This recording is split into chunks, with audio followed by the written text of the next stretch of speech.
Hola, mi nombre es Eduardo Cortés del 9º grado. La sobrepoblación mundial, la desigualdad en la distribución de riquezas y la contaminación ambiental son problemas que cada año van incrementando. Es por ello que nace el concepto de desarrollo sostenible, el cual busca satisfacer las necesidades de las generaciones actuales sin comprometer a de las futuras generaciones.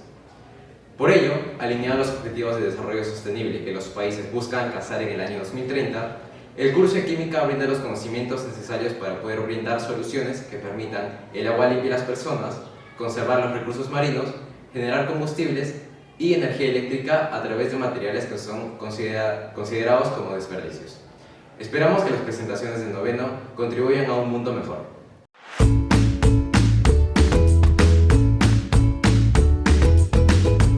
Bienvenidos a la Feria de Ciencia 2022. Los miembros de este grupo son Andrea Caballero, Camila Rojas y yo, la que les habla, Vania Ibarra.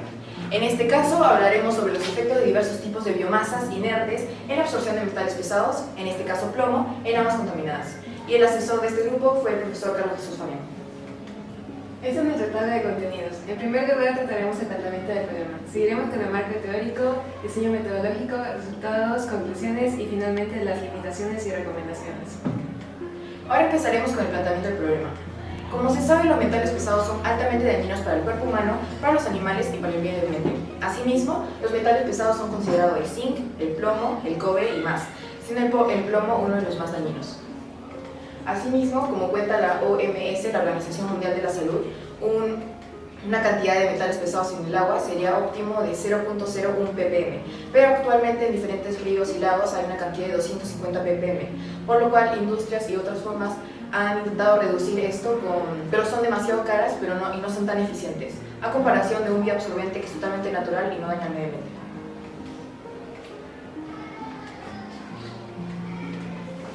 Por ejemplo, acá podemos ver los casos de intoxicación con metales pesados a nivel mundial. Tenemos el más impactante, que fue en 1960 en Japón, en donde 10.000 pisos fueron contaminados con metilmercurio y 3.000 de ellos se encontraron muertos.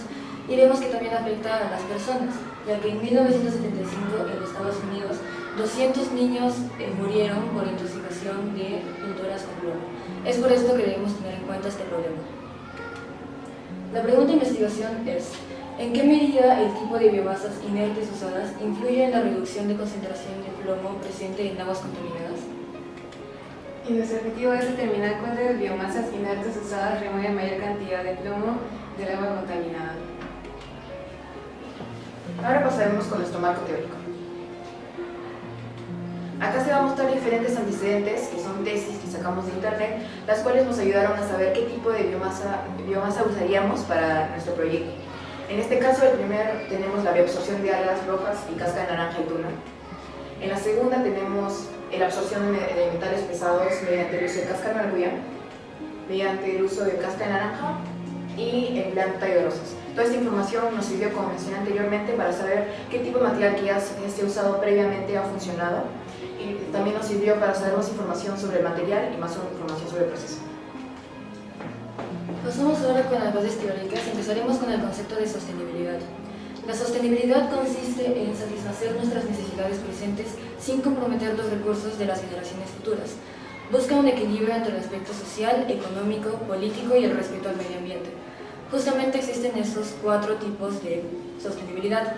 Nuestro trabajo está directamente relacionado con la sostenibilidad ambiental, que se enfoca en preservar la biodiversidad y los recursos naturales a largo plazo, sin dañar o afectar negativamente al progreso social y económico. Estos son los 17 Objetivos de Desarrollo Sostenible que planteó la ONU. Nuestro trabajo está relacionado con el objetivo número 6, agua limpia y saneamiento, ya que justamente nosotros queremos determinar qué bioabsorbente es más efectivo para la bioabsorción de plomo. De tal manera podremos reducir su concentración en aguas contaminadas. Ahora pasamos a las materias primas que utilizamos en la experimentación. En primer lugar tenemos el tallo de rosa, que pertenece a la familia de rosáceas, y las rosas se caracterizan principalmente por tener espinas afiladas que las rodean y pétalos grandes, normalmente de forma de corazón. Asimismo, enfocándonos en el tallo de rosa, este está conformado por yemas, hojas o escamas y consta de 6 partes, que son la yema terminal, la hoja, la yema axilar, el entrenudo que se sitúa entre 2 ramas, el nudo y la rama. En el caso de nuestro experimento hicimos uso de las ramas. Para nuestra segunda materia prima tenemos la cáscara de naranja. La naranja proviene de la familia de las rutáceas. Este contiene pectina que ayuda a que se absorban los metales pesados, lo cual contará mi compañera después. Asimismo tiene flavedo, que es un aceite que se usa industrialmente y farmacéuticamente. Y por último tenemos la cáscara de maracuyá. La maracuyá es un fruto tropical proveniente de la familia de las versifloras. Consta de 3 partes: la cáscara, que constituye el 52% del fruto, el mesocarpio, que contiene pectina, y por último el endocarpio.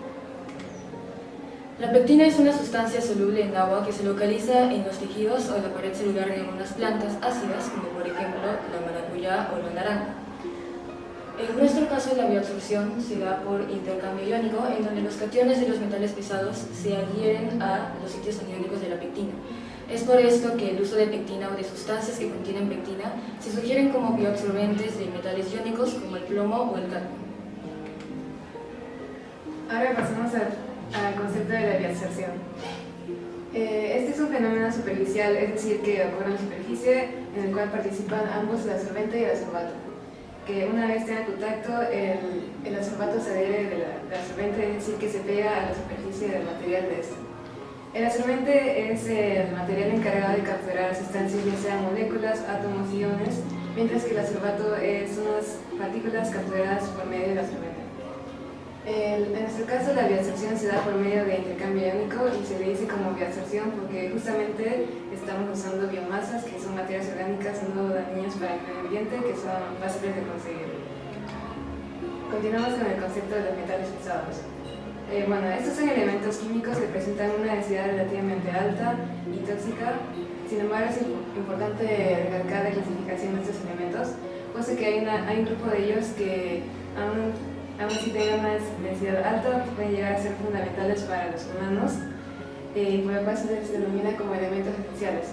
Aunque también existe otra serie de elementos que sí son tóxicos para el consumo humano y también representan un problema medioambiental, por lo cual se les conoce como el término genérico de metales pesados. De igual manera, mayormente no es recomendable para el consumo humano, sobre todo a gran escala, porque esto puede causar una intoxicación y dañar a los órganos dependiendo del metal pesado. En nuestro caso, como tratamos el metal pesado del plomo, este puede causar cáncer de riñón, hepatio o anemia. Ahora los factores que afectan la absorción. En el primer caso tenemos el pH. El pH puede cambiar los estados de los sitios químicamente y la estructura del resolvente. Asimismo, un pH óptimo sería de 4, ya que este sería ácido y hace que se produzcan iones metálicos de alta carga y tamaño pequeño, los cuales, al ser ácido, los grupos funcionales compiten por sitios de unión activa con los iones metálicos. Asimismo, tenemos la temperatura. Si se usa una temperatura muy alta, la textura va a cambiar y se va a deteriorar el material. También tenemos la cantidad de absorbente y la concentración de plomo inicial, ya que si se usa una cantidad alta, una cantidad baja de concentración o asimismo al revés, puede que la textura cambie. Y en el tiempo y la velocidad, si se usa un menor tiempo o una velocidad muy baja, puede que no se llegue a mezclar el bioabsorbente y la concentración. Pasamos con la formulación de la hipótesis. El tipo de biomasa influye en la reducción de la concentración de iones plomo en aguas contaminadas porque su capacidad de intercambio iónico varía dependiendo del material orgánico. Pasamos con las variables. Nuestra variable independiente fue el tipo de bioabsorbente y nuestra dependiente fue la concentración final de plomo en el agua. Y las controladas son el pH, que somos un pH 2, el tamaño de partícula, que lo controlamos usando un colador, la concentración inicial de plomo en el agua, que fue de 30 miligramos por litro, la temperatura de 23 grados y por último el tiempo de velocidad de agitación. El tiempo fue de 1 hora y la velocidad no pudimos controlarla adecuadamente porque no podíamos establecer una velocidad exacta en los 3 agitadores magnéticos, pero tratamos de hacerlo lo más parecido posible. Metodología experimental. Enfoque metodológico. Nuestra metodología fue experimental pura porque hubo manipulación de variables, control de variables y observamos los cambios de variable que sería la dependiente, en este caso la concentración final del plomo. Y nuestro tipo de investigación fue correlacional porque establecimos una relación o se intentó establecer una entre la variable independiente y dependiente, que sería las biomasas y la concentración final de plomo, con el fin de identificar sus interacciones. Ahora pasaremos a los materiales y residuos.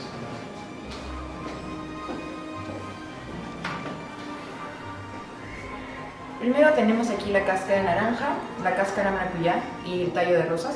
Asimismo utilizamos cuchillos, tablas, tijeras, coladores, y para instrumentos utilizamos la estufa, el agitador magnético, un triturador y una balanza. Y para materiales reactivos usamos el plomo. Y finalmente para materiales de laboratorio usamos beakers, placas Petri, embudos y otros. Pasamos con el procedimiento experimental. Primero fue la recolección de cáscara de naranja, de maracuyá y tallos de rosas. Luego los cortamos, los separamos en 3 beakers y los lavamos con agua destilada 3 veces. Luego lo pusimos en la estufa a 60 grados por 2 días. Y después lo trituramos y nos quedó así en polvo. Luego agarramos la solución sintética de plomo y vertemos 50 mililitros en la probeta.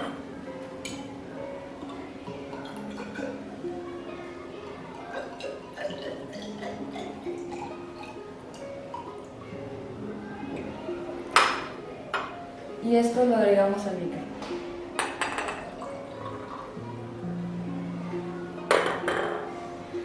Luego con el bioabsorbente lo colamos y pesamos 0.5 gramos en la balanza y esto lo agregamos al beaker con la solución de plomo.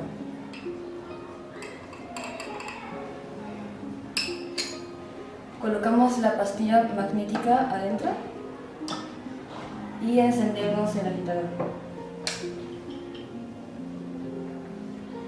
Podemos ver que se está mezclando. Luego esto lo dejamos por 1 hora, lo apagamos y lo filtramos con el embudo.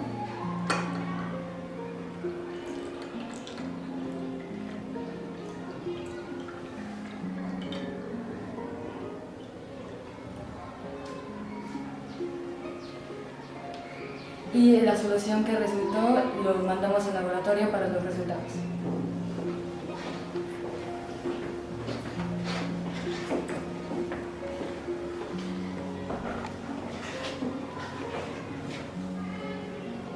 Acá se muestran los materiales que ya mencioné anteriormente. Y acá se muestra el procedimiento experimental con las evidencias. Primero cortando los bioabsorbentes y separándolo en 3 beakers. Luego lavándolo con agua destilada 3 veces. Lo dejamos en la estufa a 60 grados por 2 días y este fue el resultado. Luego lo trituramos y comenzamos ya con vertiendo 50 mililitros de solución sintética de plomo en 3 beakers distintos y medir 0.5 gramos de cada bioabsorbente colado en 3 placas Petri. Luego agregamos el bioabsorbente en su respectivo beaker, encendimos los agitadores magnéticos y dejamos por 1 hora, para luego filtrar las soluciones y enviar al laboratorio. Resultados. Como mi compañera mencionó anteriormente, una vez terminada la experimentación, enviamos los resultados y la solución al laboratorio de SLAB, Laboratorio de Ensayo e Investigación, el cual nos envió el siguiente informe, con el cual pudimos crear tablas a base de ellos y los resultados obtenidos.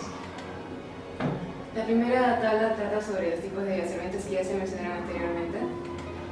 Pasamos a la tabla número 2 de la masa de bioabsorbentes procesada. En el caso de la cáscara de maracuyá hubo 100.35 gramos, en el caso de la cáscara de naranja fue 150.46 gramos y en el caso del tallo de rosas fue 100 gramos. Una vez estos bioabsorbentes fueron secados, la masa cambió drásticamente, en especial para el primer bioabsorbente con 16.5 gramos, que diferencia del segundo y tercer bioabsorbente con 55.6 gramos y 52.7 gramos, fue el que más cambios notó. El porcentaje de humedad reducida para el primer absorbente fue de 83.5%, para el segundo fue 63.05% y para el tercero fue 47.3%. Para los 3 tipos de bioabsorbentes se usó medio gramo en la experimentación. Pasamos con la tabla número 3, parámetros de proceso de fusión sistema batch. Tenemos en la primera columna el tipo de bioabsorbente usado, que es nuestra variable independiente, y luego son las variables controladas. Es por eso que se ve el mismo valor para los 3 bioabsorbentes. El volumen de solución problema fue de 50 mililitros, la concentración inicial de plomo fue de 30 ppm, el pH de solución a tratar fue de 2, la cantidad de bioabsorbente usado fue de 0.5 gramos y finalmente el tiempo de agitación de 60 minutos. Ahora pasamos a la última tabla, número 4, de resultados del proceso de absorción. Como se mencionó anteriormente, es la concentración inicial de plomo de 30 ppm. La concentración final de plomo en el caso de la cáscara maracuyá fue 0.54 ppm, para la cáscara naranja fue menos de 0.002 ppm y para el caso del tallo de rosas fue 2.53 ppm. Una vez obtenidos estos resultados pudimos sacar la cantidad de plomo absorbida, que para la cáscara maracuyá fue 29.46 ppm. En el caso de la cáscara naranja fue más de 29.998 ppm y para el tallo de rosas fue 27.47 ppm. Y con estos datos pudimos calcular el porcentaje de remoción. Ahora los gráficos que fueron sacados de las tablas. En el primer gráfico tenemos la concentración del plomo antes y después del tratamiento para cada absorbente. Como se muestra en la tabla, la cáscara naranja se redujo de 30 ppm a 0.002 ppm, lo que significa que fue un total éxito. El tallo de rosas no absorbió tanto a comparación de naranja, pero también absorbió de 30 ppm a 2.53 ppm. Y finalmente la cáscara maracuyá de 30 ppm pasó a 0.54. Y en nuestro gráfico número 2 tenemos el porcentaje de remoción de plomo después del tratamiento para cada absorbente. Como mencioné anteriormente, la cáscara naranja logró un gran éxito, ya que redujo un 99.993% de todo. El tallo de rosas logró una remoción de 90.9% y finalmente la cáscara maracuyá, que también redujo bastante, logró un 98.2%.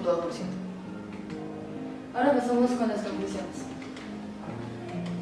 En base a los resultados obtenidos bajo los parámetros óptimos de pH 2, 0.5 gramos de biomasa, 30 miligramos por litro de plomo y 60 minutos de agitación, concluimos que el bioabsorbente más efectivo es la cáscara de naranja con un 99.93% de remoción, seguido de la cáscara de maracuyá con un 98.2% y los tallos de rosas con 90.9%. En segundo lugar, nuestra hipótesis es válida, ya que tanto la cáscara de naranja como la de maracuyá son muy buenos bioabsorbentes de plomo, debido a su gran cantidad de pectina que hace posible el intercambio iónico entre el adsorbato y el absorbente. Y por último, el bioabsorbente que removió mayor contenido de plomo fue la cáscara de naranja, que removió más del 99.93% debido a su gran cantidad de pectina. Ahora pasamos a las limitaciones y recomendaciones. En primer lugar, las fuentes de agua contienen varios tipos de metales pesados. Sin embargo, para este proyecto solo se trabajó con uno de ellos, que fue el plomo. Se recomienda evaluar el efecto de competencia de otros iones metálicos en la absorción tratadas con las biomasas usadas. En segundo lugar, según investigaciones, el pH puede afectar la capacidad de absorción de un absorbente y se recomienda trabajar con pH 4. Sin embargo, en ese trabajo se usó un pH 2, por lo tanto se recomienda evaluar el efecto del pH en el proceso de la bioabsorción. Nuestra tercera recomendación y limitación es que una de las variables controladas que no pudimos controlar con exactitud fue el tamaño de las partículas bioabsorbentes, porque tendríamos que haber pedido un colador más efectivo. Este está más especificado en este tipo de proyectos, el cual tamiza más fino, pero en nuestro caso usamos un colador de acero inoxidable, por lo cual recomendamos evaluar el efecto del tamaño de las partículas en el proceso de absorción, pues se sabe que influye, y según bibliografía usada, el tamaño de partícula recomendable es 250 micrómetros.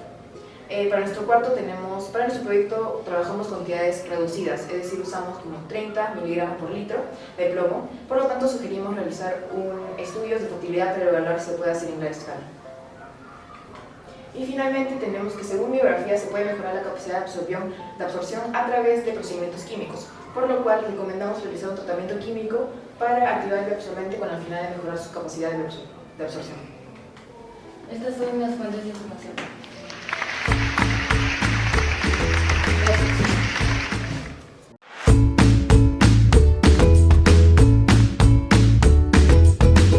Bienvenidos. Hoy día, mi grupo, quien está conformado por Juan Velasco, Diego Loaiza y quien les habla, Joan Aiva, tenemos el gusto de presentarles nuestro proyecto de Feria de Ciencias, bioabsorción de metales pesados. Primero que nada, quisiera dar la introducción a la tabla de contenidos. En esta investigación hemos decidido separarlo en 6 capítulos, desde planteamiento del problema, donde vamos a ver la problemática de por qué estamos haciendo esa experimentación. El capítulo 2, el marco teórico, porque en esta parte vamos a tener toda la información que nos ha ido dando en el transcurso de toda esta investigación. El capítulo 3, el diseño metalógico, porque todo tiene una forma para hacerlo. El capítulo 4, los resultados después de haber visto nuestro procedimiento experimental. El capítulo 5, las conclusiones y recomendaciones. Y el capítulo 6, nuestras referencias. Empezamos con el capítulo 1, planteamiento del problema.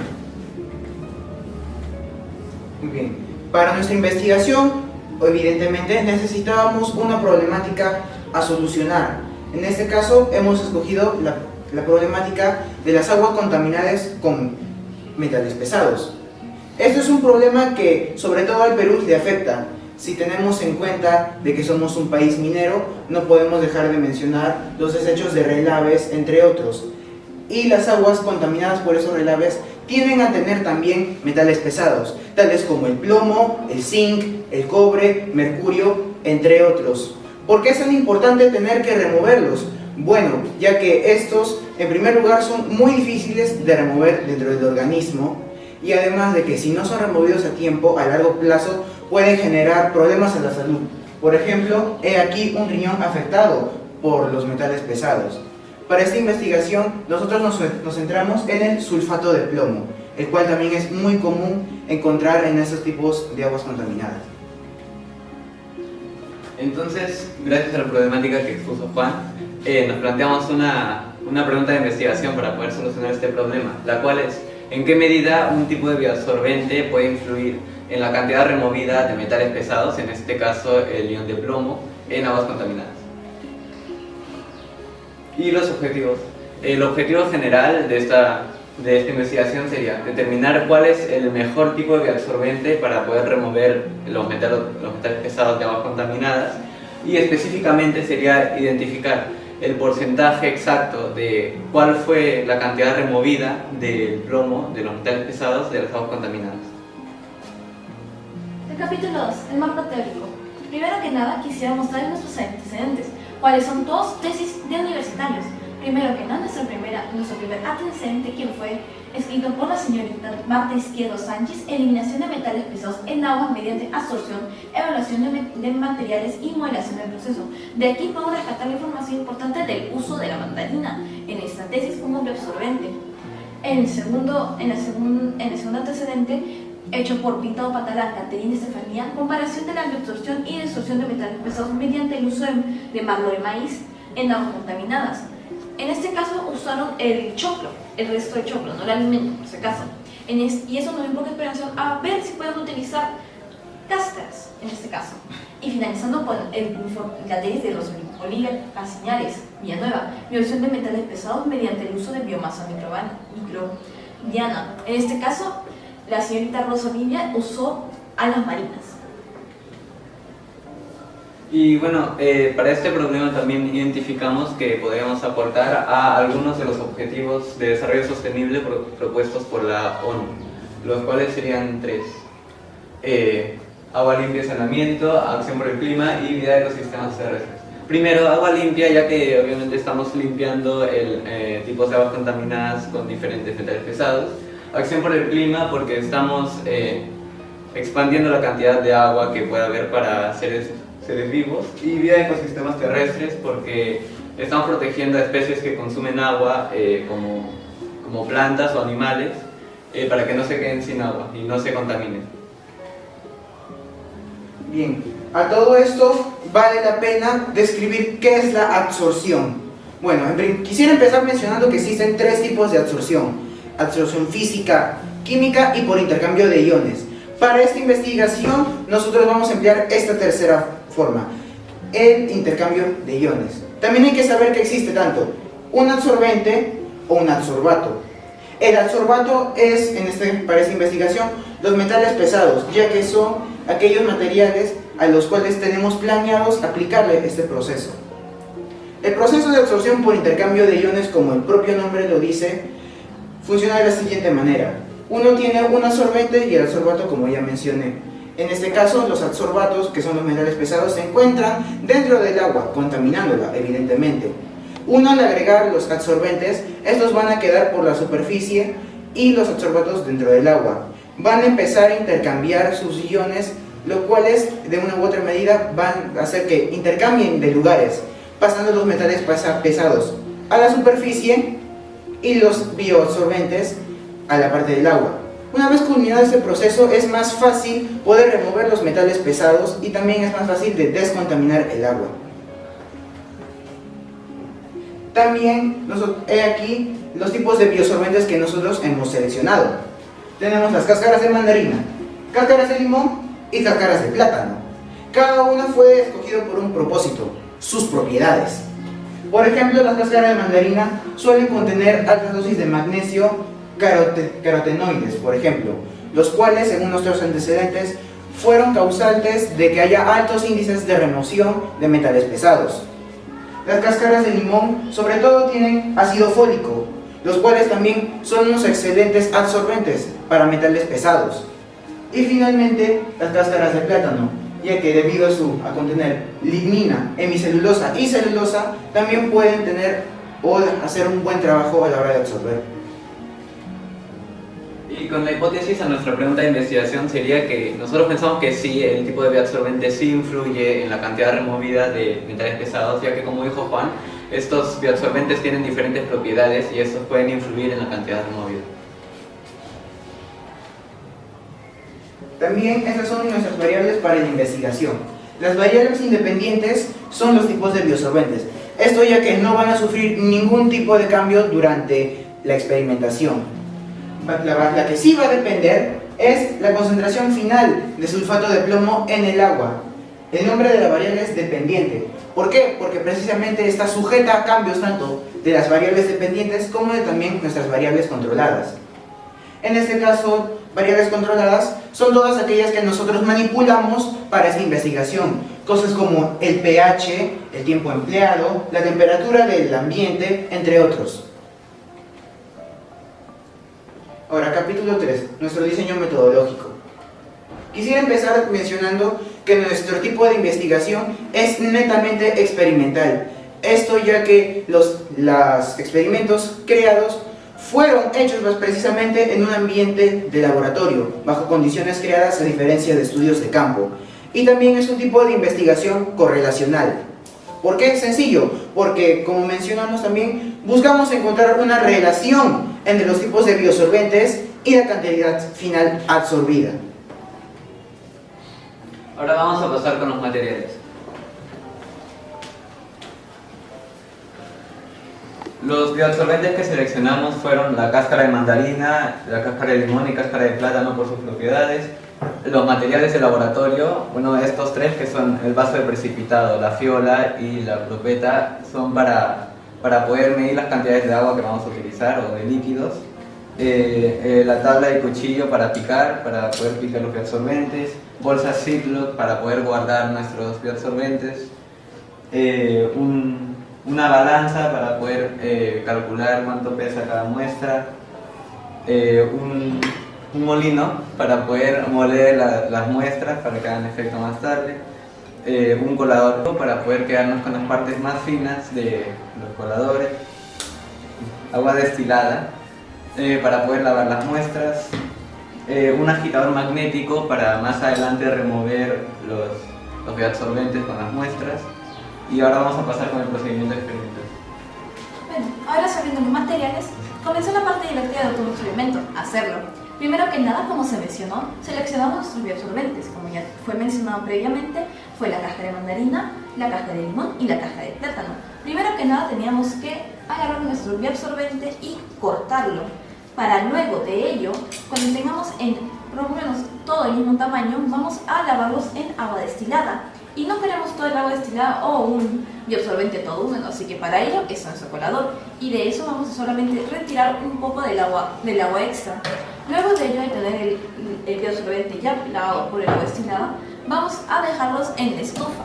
Esto sería por 72 horas en total.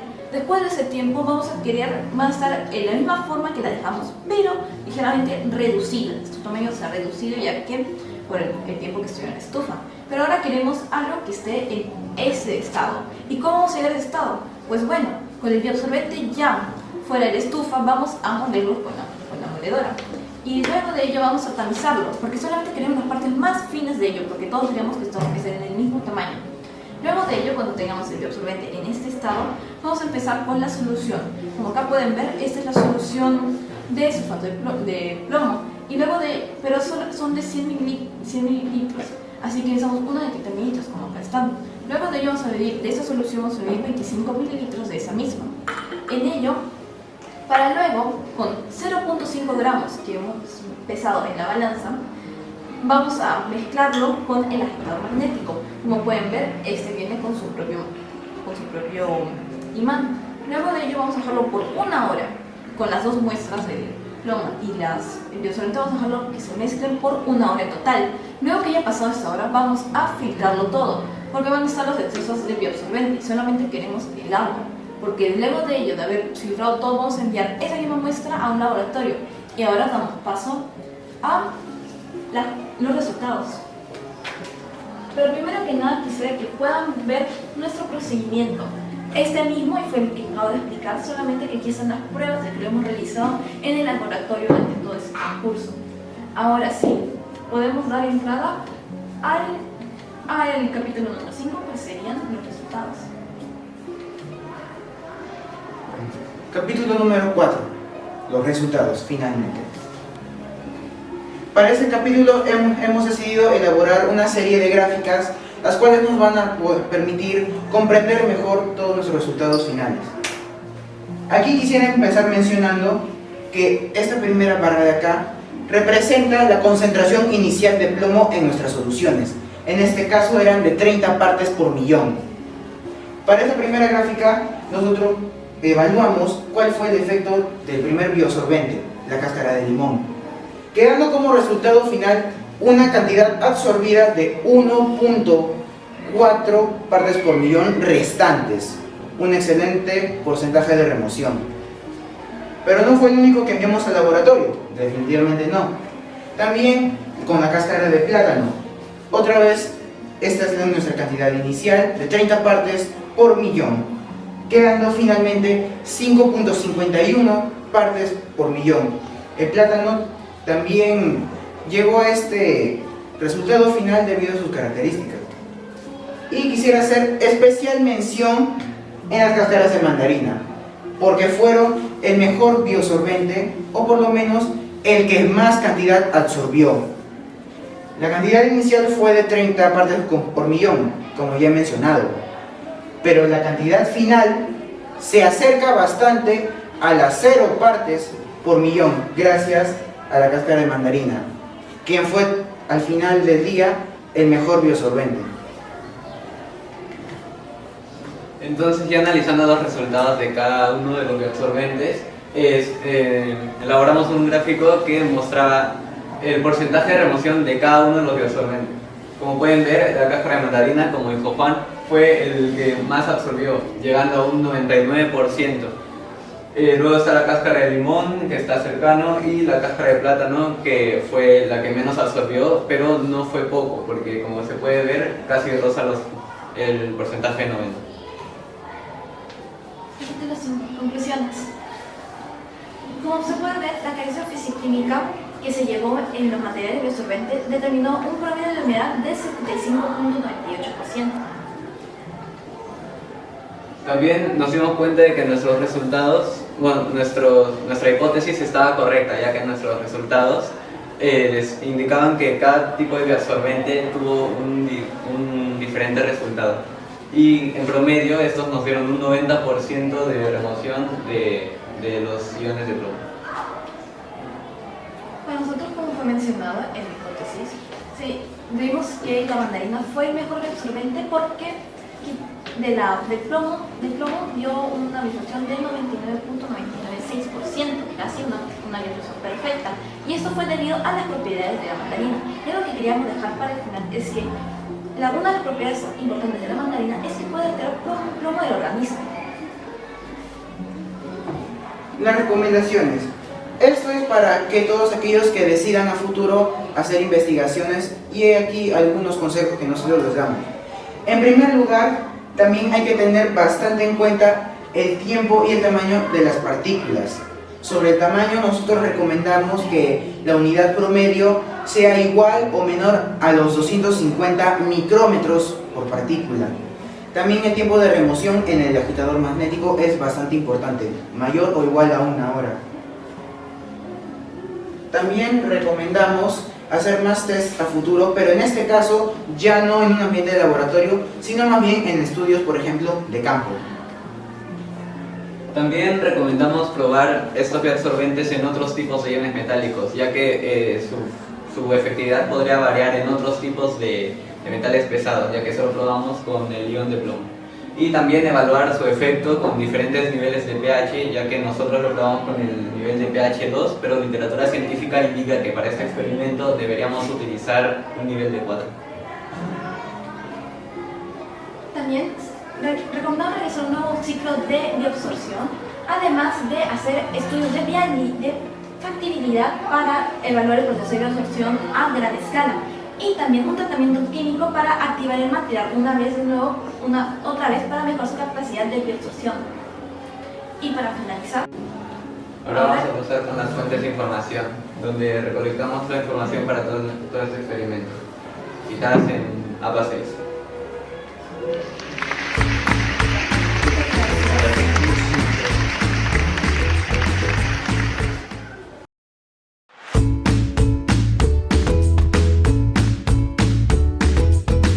Bienvenidos a nuestra Feria de Ciencias. Mi grupo está conformado por Hyunji Park, Joaquín Chirinos y mi persona, Vania Aguilar.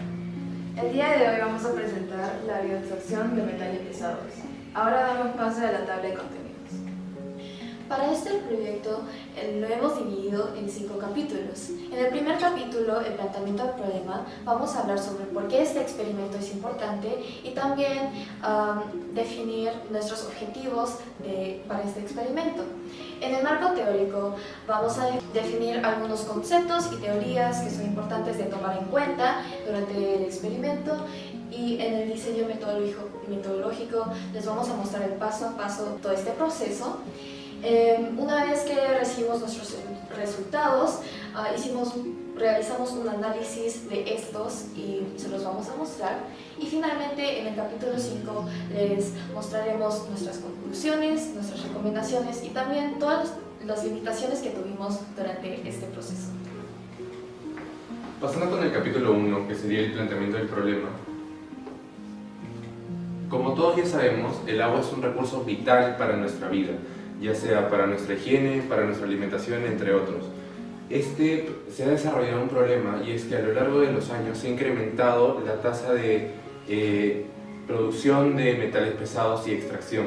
Esto ha causado que el agua se contamine debido a distintos derrames o problemas, y lo que trata de solucionar nuestro trabajo es que a partir de bioabsorción, en este caso cáscaras de naranja, podamos absorber o extraer estos metales pesados que han contaminado el agua y así volverla reutilizable. Continuando con la pregunta de investigación, es ¿en qué medida el tamaño de partículas del bioabsorbente influye en la reducción de la concentración final de metales pesados presentes en aguas contaminadas? El objetivo de nuestra investigación, como previamente hemos mencionado en nuestra pregunta de investigación, queremos determinar si el tamaño de las partículas afectarían los resultados o la efectividad de la bioabsorción de los metales pesados en aguas contaminadas, para de esa manera brindar agua de calidad y saludable no solo para el consumo humano, pero también de los seres vivos que nos rodean día a día en el ambiente. Pasando con los antecedentes de la investigación, venimos a mostrarles 2 antecedentes que hemos encontrado. Uno fue hecho por el Departamento de Ingeniería y Química, que trata de la eliminación de metales pesados a partir de distintas bioabsorciones y evaluados qué distintos materiales sí podrían ser utilizados como bioabsorbente. En el segundo, hecho por la Universidad Nacional de San Agustín, en la Facultad de Ingeniería y Procesos, evalúan cómo las cáscaras de naranja podrían ser utilizadas como material de bioabsorción para distintos experimentos futuros. Antes que podamos proceder con nuestro experimento, es importante definir algunos conceptos. La absorción, a diferencia de la absorción con una B, es un fenómeno superficial donde el contaminante, también conocido como el absorbato, se adhiere a la superficie de nuestro absorbente, como hemos mencionado, la cáscara de naranja. Nosotros hemos usado un material orgánico y sostenible para proceder con la bioabsorción de estos metales pesados. En el proceso de la bioabsorción hay 3 tipos de absorción que influyen o contribuyen a estos sucesos: la absorción química, física y intercambio de iones. Esta última es la más presente y el más predominante de los 3. El intercambio de iones sucede cuando el absorbato y el absorbente se atraen por fuerzas electrostáticas. La lignocelulosa, también conocida como material orgánico seco, es mayormente conformada por la celulosa, hemicelulosa, pectina y la ligna. Como se puede apreciar en esta tabla, algunos ligandos son más compatibles con diferentes grupos de metales, y esto es muy importante tomar en cuenta, ya que esto puede afectar los resultados del proceso de bioabsorción. Bueno, continuando con la sostenibilidad se enfoca principalmente en el equilibrio entre el social, económico y político. La sostenibilidad está enfocada también en mantener los aspectos biológicos sin dañar de manera negativa los aspectos socioeconómicos. El aspecto social se enfoca principalmente en la sostenibilidad de la población, el económico en mantener el equilibrio entre el ámbito social y ambiental, y el político en las leyes y las reglas para tener un medio ambiente armonioso. Nuestro objetivo es el agua sanitizada para tener que estar enfocado con nuestra sostenibilidad. Algunos factores que afectan este proceso son: el pH no solo puede afectar nuestro bioabsorbente en una manera que ya no puede ser reutilizable y su efectividad es afectada, también afecta los metales pesados ya presentes en nuestras aguas contaminadas, ya que puede afectar la solubilidad de este. La presencia de otros iones puede crear un tipo de competencia entre todos los iones presentes en estas aguas, resultando en la necesidad de proceder con la bioabsorción varias veces para poder brindar agua limpia y agua adecuada. Y el último factor que queremos mencionar, el tamaño de las partículas, y el factor que estudiamos durante este experimento. Sabemos que las partículas más pequeñas tienen un área de superficie más grande, y que significa, en teoría, estas partículas más pequeñas deberían facilitar el proceso de bioabsorción.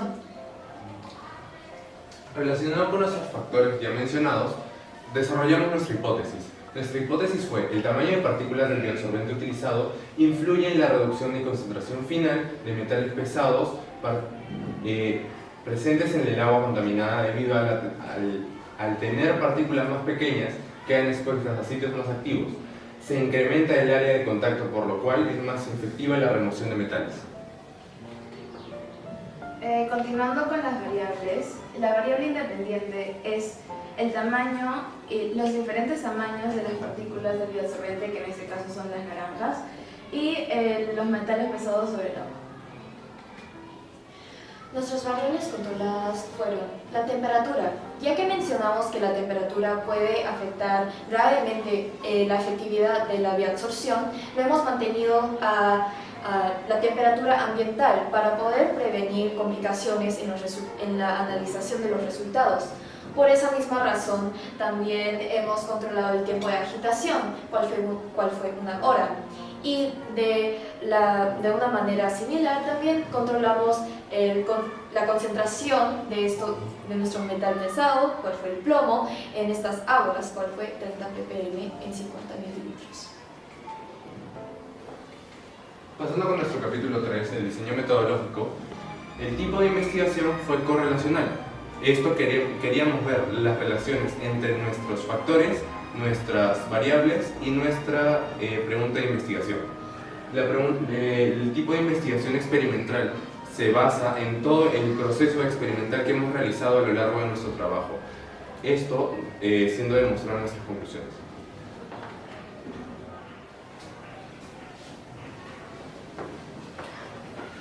Ahora vamos a presentar los materiales. Bueno, el primer material que usamos fue la cáscara de naranja, el colador, el agua destilada, el papel filtrante, el cuchillo, una tabla de picar, un agitador magnético y una balanza para poder tener medidas exactas de estos bioabsorbentes. Como podemos ver en nuestra diapositiva, nuestros reactivos fueron el concentrado de plomo y nuestras cáscaras de naranja ya tratadas y separadas en diferentes tamaños. Ahora pasando con el procedimiento. El primer paso de todo fue cortar las partes deterioradas de la cáscara de naranja y quedarnos con las partes intactas. Luego la cortamos en un diámetro de aproximadamente 2 centímetros y las lavamos con agua destilada 3 veces y las dejamos secar durante 2 días. Pasando con el paso 4, después de haber secado nuestras cáscaras de naranja, las molimos para realizar nuestro bioabsorbente. Además de esto, medimos el pH del bioabsorbente para ver cuál es la diferencia entre el bioabsorbente y la solución de plomo. Para poder proceder con los pasos más importantes de nuestro experimento, primero diluimos el concentrado de plomo a 30 ppm exactos, ya que concentraciones variadas pueden traer complicaciones al analizar la efectividad de nuestros bioabsorbentes y nuestras partículas, y también que tenemos que distribuir este concentrado entre varios grupos de Feria de Ciencias.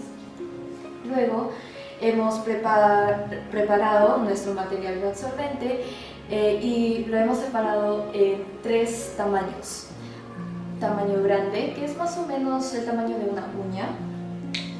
Un tamaño fino, que sería un polvo, y el tamaño mediano, cual lo podemos hallar usando el colador, porque como podemos observar acá, algunas partículas son más grandes que el polvo. Y lo hemos separado a medio gramo de cada muestra. A continuación les mostraremos un video explicando cómo vamos a proceder con este experimento y también qué pasa al momento de involucrar el bioabsorbente con las aguas contaminadas. Después de agitar nuestras muestras por 1 hora, los preparamos para mandarlos a un laboratorio y para poder recibir nuestros resultados, que les vamos a mostrar en unos momentos. Bueno, luego de tener las 3 muestras, continuamos con los resultados. Estos resultados los mandamos a un laboratorio que se llama SLAB y acá nos dieron las siguientes tablas. Para poder organizar nuestros datos de una manera más coherente y más fácil de comprender, hemos elaborado esta tabla que detalla el tipo de bioabsorbente usado, o en nuestro caso el tamaño, la concentración inicial de plomo en nuestras muestras, la concentración final, la cantidad de plomo que podemos remover y el porcentaje de remoción del plomo. Para poder demostrar el impacto de nuestro experimento, también hemos elaborado gráficos. Este primer gráfico, titulado Concentración de plomo antes y después del tratamiento del bioabsorbente, nos muestra que inicialmente todas nuestras 3 muestras tenían 30 ppm de plomo en ellas, pero después del tratamiento lo hemos Para nuestras partículas grandes lo hemos reducido a un 8.64 ppm, para nuestra muestra de partículas medianas a 1.83 ppm y para nuestras partículas finas a menos de 0.002 ppm, lo cual es considerado seguro según el Ministerio de Salud. En nuestra segunda gráfica, para poder expresar qué tan impactante estos resultados son, también les vamos a mostrar el porcentaje de remoción del plomo después del tratamiento para cada bioabsorbente. Como podemos observar en este gráfico, la muestra de partículas grandes pudo remover 71.20% de todo el plomo. En nuestras partículas medias, 93.90% del plomo y finalmente en nuestras partículas finas, un impactante 99.97% del plomo fue removido. Pasando con el capítulo 5, que son nuestras conclusiones, recomendaciones y limitaciones, entre conclusiones podemos decir que el valor promedio de humedad fue de 56.6%. Los residuos metales finales, después de la absorción, fueron de menos de 0.05 gramos en total. Limitaciones, entre nuestras limitaciones se estuvieron que solo se realizó la bioabsorción con solo un tipo de metal pesado, en este caso fue el plomo, y se realizó la categorización del tamaño de partículas de bioabsorbentes sin tener en cuenta el tamaño real. Entre nuestras recomendaciones está evaluar el efecto de otros tipos de metales pesados ya fuera del plomo, evaluar el pH de los otros procesos y además evaluar el tiempo óptimo que sería para la remoción de los metales pesados. Para poder concluir con nuestra exposición, nos gustaría mostrar nuestras fuentes de información que hemos consultado para poder brindarles y compartirles este tema muy interesante. Y también nos gustaría expresar una gran apreciación para nuestro docente, Carlos Fabián, por ayudarnos durante todo este proceso, y finalmente a todos ustedes que están acá presentes para escuchar y observar nuestra presentación y darnos la oportunidad de compartirles este tema muy importante. Muchas gracias.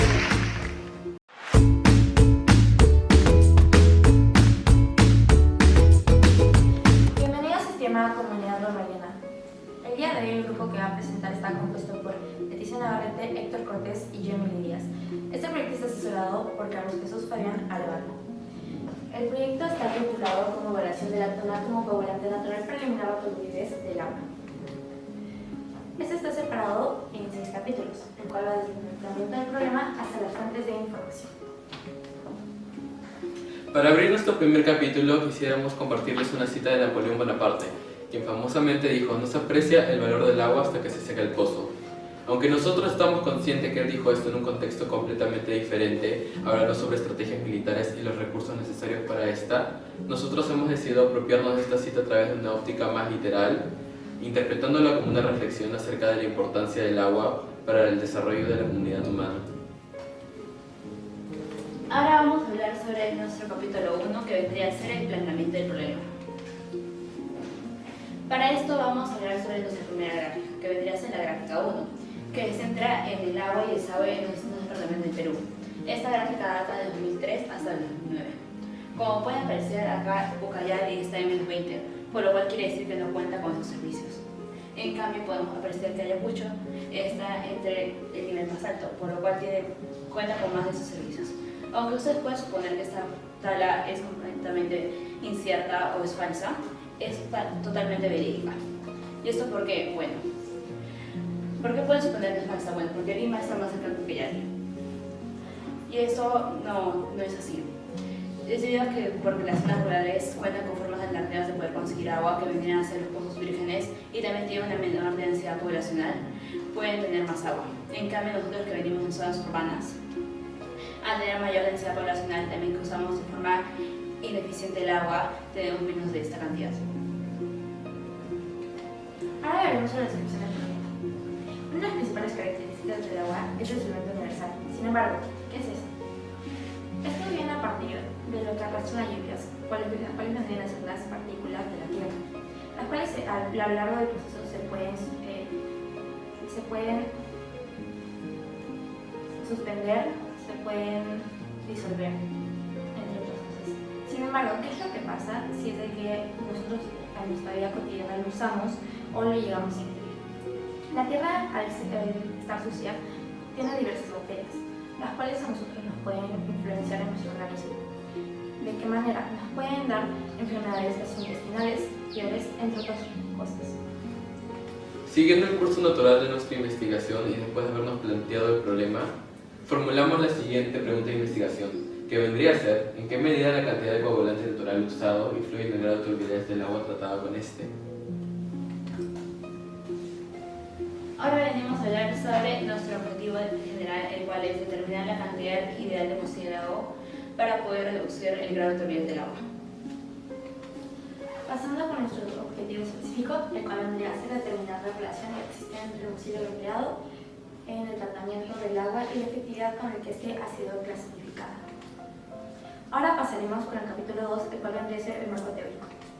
En nuestro marco teórico, naturalmente, tuvimos que realizar un proceso de investigación, el cual nos llevó a las siguientes fuentes. Todos documentos realizados por instituciones académicas expertas en nuestro campo de interés. Cabe recalcar que estos tres antecedentes fueron nuestra fuente primaria de información y nos sirvieron principalmente para establecer nuestro procedimiento experimental y nuestras bases teóricas. Ahora vamos a hablar sobre la sostenibilidad. ¿Qué es la sostenibilidad? Bueno, esta es la necesidad de satisfacer las necesidades de la población actual sin afectar las necesidades de las generaciones futuras. Hay tres tipos de sostenibilidad que vendrían a ser la sostenibilidad ambiental, social y económica. Nosotros nos centramos en la ambiental, la cual es preservar la biodiversidad sin afectar la parte social y económica. Hay 17 ODS, pero nosotros nos centramos en el objetivo número 6, que vendría a ser el agua limpia y saneamiento, la cual se encarga de usar de manera responsable el agua. Ahora hablaremos sobre el principio teórico. Este comienza con el coagulante, el cual se encarga de estabilizar las cargas. Luego podemos pasar a la articulación, la cual en el momento en el cual las cargas están estabilizadas, las cargas se pueden unir formando los flóculos, ayudándonos a pasar a la sedimentación. Los flóculos, al llegar a la masa adecuada, estos caen debido a la gravedad, dejando el agua clarificada. Anterior a nuestro proceso experimental, nosotros tuvimos que internamente tener en consideración una serie de elementos que podrían llegar a afectar el procedimiento de este, como son la cantidad de agua, el pH o la temperatura de esta. Asimismo, la rapidez de agitación y el tiempo de agitación. Ahora hablaremos sobre nuestra formulación de hipótesis. Nuestra formulación de la hipótesis es que el grado de efectividad con el que se puede eliminar la turbidez del agua será proporcional a la cantidad de coagulante natural o pencadetuna que se utilice durante el proceso de clarificación a que este será sometido. Como variable independiente, seleccionamos la cantidad de mucílago o coagulante natural empleado en el proceso de clarificación. Nuestra variable dependiente es el grado de turbidez del agua. Ahora hablaremos sobre las variables controladas. En este caso, una variable controlada vendría a ser el tipo de pencadetuna, pues hay diversas tunas, entonces por ende llegan a existir diversos estos tipos. Luego viene el tipo de agua. Esto es debido a que alrededor del Perú hay diversos ríos. Es por ende que nosotros decidimos enfocarnos en uno solo. El tiempo también es importante debido a que de esta manera podemos controlar qué tanto va verificando cada uno de los procesos en cada uno de los tiempos. Las cantidades de agua también es importante debido a que de esta manera podemos tener más a detalle a cuánto es lo que cada uno viene a verificar. A continuación pasaremos con el capítulo 3, que vendría a ser el diseño metodológico.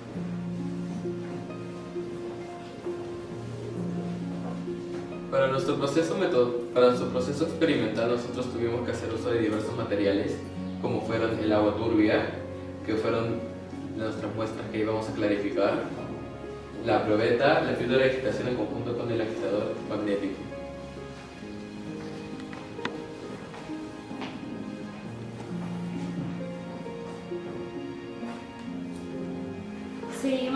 nuestro vaso de vidrio, el matraz, el embudo, el cual usamos para la filtración, y el cuchillo para poder cortar la cáscara de atún. Luego venimos con la técnica de tuna roja, los guantes, los cuales en este momento estamos usando, la placa Petri, el medidor de pH. También usamos una tabla de picar, el papel filtro, la balanza, la cual fue empleada para poder ver las cantidades, y el termómetro.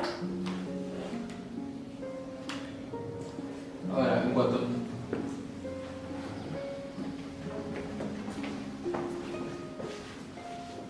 cuanto a nuestro proceso experimental, este comenzó con la recolección de nuestra materia prima, que en nuestro caso vendría a ser el agua y la tuna, la cual adquirimos en el mercado de fruta central. El agua, por otra parte, la adquirimos en un canal de riego ubicado aquí en el distrito de La Molina. Recolectamos en total 7 litros. En la segunda foto puede ver cómo ya en el laboratorio le estamos removiendo las espinas e imperfecciones a la tuna para que la manipulación de esta sea más fácil durante el proceso. Continuando con nuestro proceso experimental, empezamos a cortar los 3 diferentes tratamientos que habíamos seleccionado, que vendrían a ser la cáscara sola, el mucílago y esos dos combinados. Después continuamos con la medición del agua. A continuación podemos ver que hemos tratado de medir el pH del agua turbia.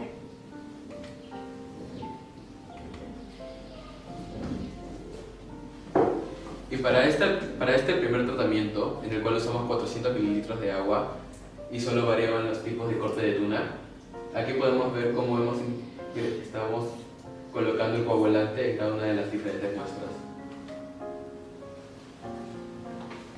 Ahora pasamos a la parte donde hicimos nuestro proceso experimental, donde lo pusimos a prueba. Con nuestros 3 diferentes tratamientos ya terminados, lo pusimos sobre el agitador y lo colocamos en nuestra agua turbia. Lo hicimos al mismo tiempo, ya que nuestro objetivo acá era determinar cuál método de esos 3 era el más efectivo para nosotros. Acá se puede ver cómo va continuando y esta ya está un poco más calificada que las demás. Luego podemos obtener los resultados de nuestro primer tratamiento. Muy a pesar de que se demuestra que el líquido tuna es una de las más claras que hay, podemos decir de que el agua tenía una consistencia muy viscosa, por ende no era una de las más elegibles. Es de que decidimos elegir el tercer tratamiento, el cual vendría a ser del gel junto con el mucílago.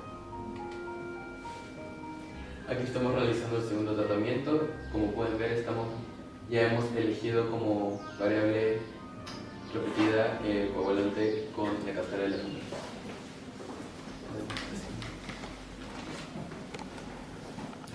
Ahora vamos a hacer una pequeña demostración del procedimiento escogido.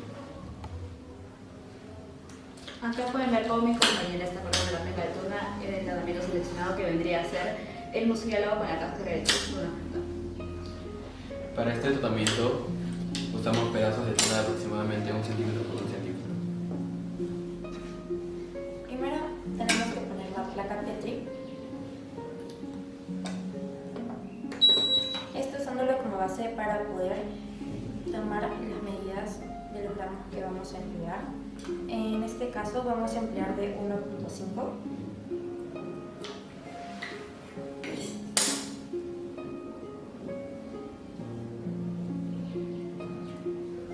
Luego pasaremos a medir el agua. Sin embargo, primero tenemos que variar.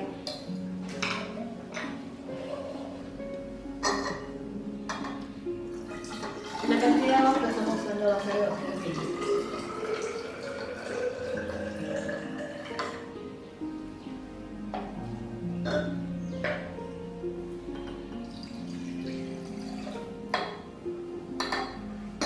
A continuación, lo pondremos en el agitador.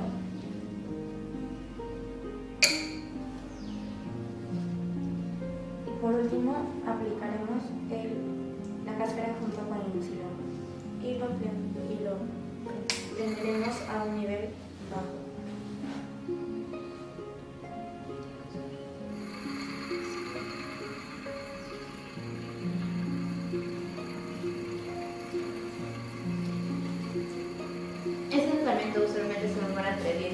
dímelos a verificar. Es para eso de que usamos este cronómetro.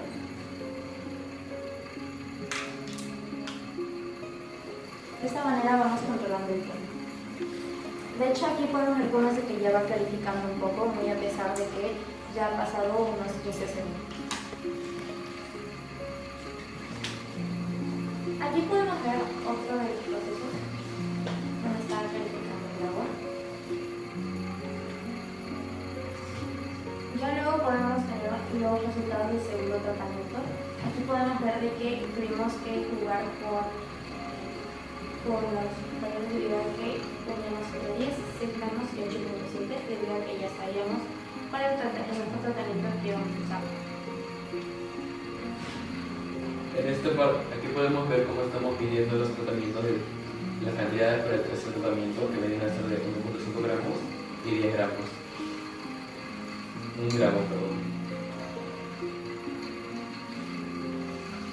Este video nos muestra cómo nuestro tratamiento es el objetivo y va verificando.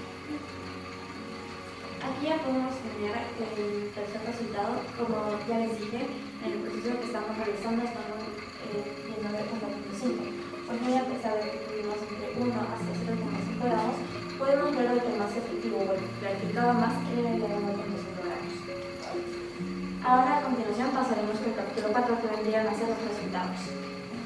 Sin embargo, antes de ver los resultados post clarificación, nosotros teníamos que analizar las propiedades del agua que vamos a clarificar. En esta tabla puede ver cómo el agua de nuestra muestra inicial tenía un color marrón claro, un olor nulo o inoloro, una temperatura aproximadamente de 20 grados y un pH de 7 con una turbidez de 851 UND. En la gráfica número 1 estamos comparando el nivel de turbidez que tenía nuestra agua recolectada, que vendría a ser de 851 UND, comparado con el máximo recomendado por la OMS, que vendría a ser de 5 UND. Ahora vamos a pasar a hablar sobre la tabla número 2, que es el parámetro usado en el primer tratamiento.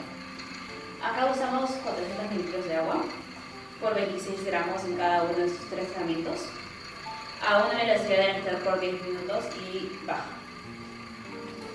Aquí podemos observar que en la tabla número 3, aquí usamos el tratamiento con la cáscara, el gel y la cáscara con el gel. Luego de obtener los resultados, lo enviamos al laboratorio SLAB para poder generar un completo. En esta tabla podemos ver el nivel de turbidez final después de la clarificación de las respectivas cantidades de coagulante que usamos para cada uno de estos tratamientos. Va en orden creciente de 0.5 gramos hasta 12 gramos.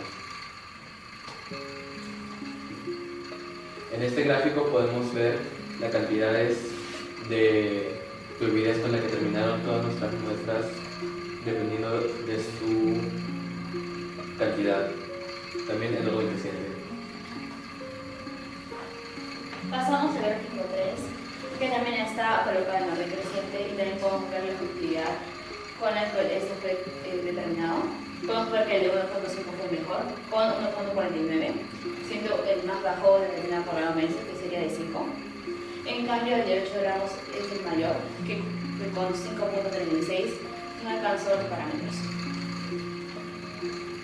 Ahora pasamos a la tabla 5, que es el porcentaje de remoción de turbidez del agua.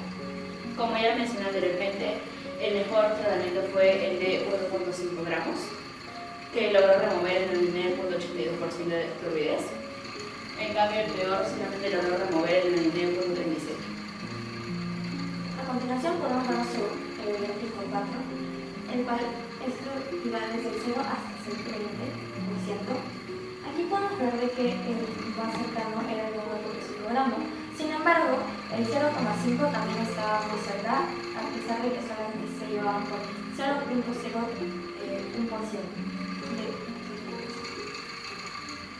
Ahora pasaremos con las conclusiones. Conclusiones. Nuestras conclusiones están fuertemente ligadas a nuestra hipótesis, ya que esta de alguna forma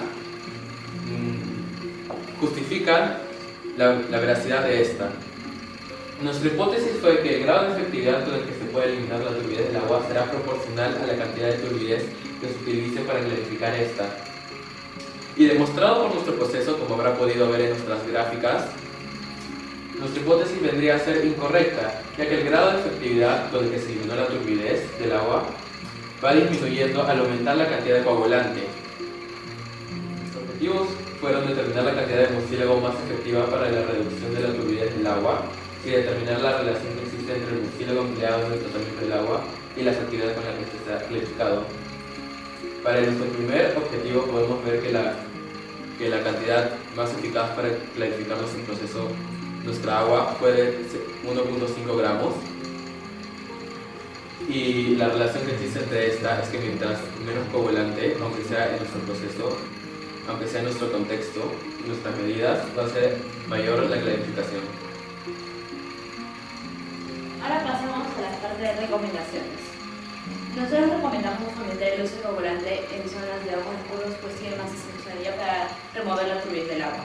Asimismo, recomendamos extender el estudio expuesto en cuanto a los análisis para el agua tratada en otros parámetros, que vendrían a ser análisis microbiológicos y también en metales pesados, pues según la literatura científica ha demostrado efectividad en estos procesos. Asimismo, volvemos a recomendar que el estudio expuesto se expanda para tener mejores condiciones. A continuación hablaremos sobre las limitaciones que tuvimos a lo largo de este proyecto. Bueno, a lo largo de este proyecto se podría decir que con el agitador tuvimos cierto problema, pues no teníamos cómo ver qué tanta era la velocidad, ya que no tenía números o algo con lo cual nos podríamos guiar. Es por eso que tuvimos que hacerlo a la medida en la cual nosotros creíamos correspondientes. Otra de las limitaciones podría ser que no pudimos medir los metales pesados que este contenía o el pH, incluso el análisis microbiológico o los sólidos disueltos que había en esto.